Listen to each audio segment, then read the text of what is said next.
The Daily Code Snippet.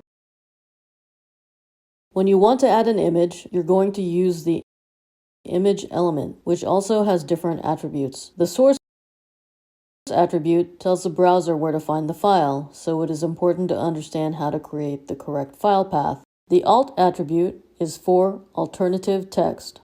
Alternative text, or alt text, makes your content accessible to those who may be using a screen reader or other assistive device. The title attribute is there so you can provide additional information about an image that may display as a tooltip when the user hovers over the image.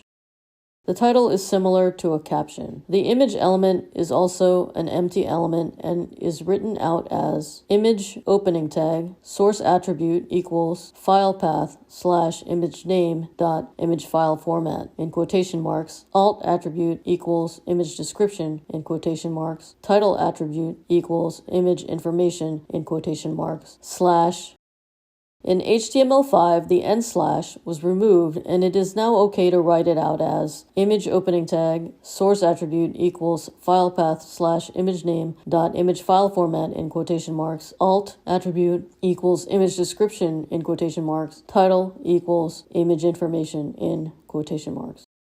Presented by Designers Learn Code.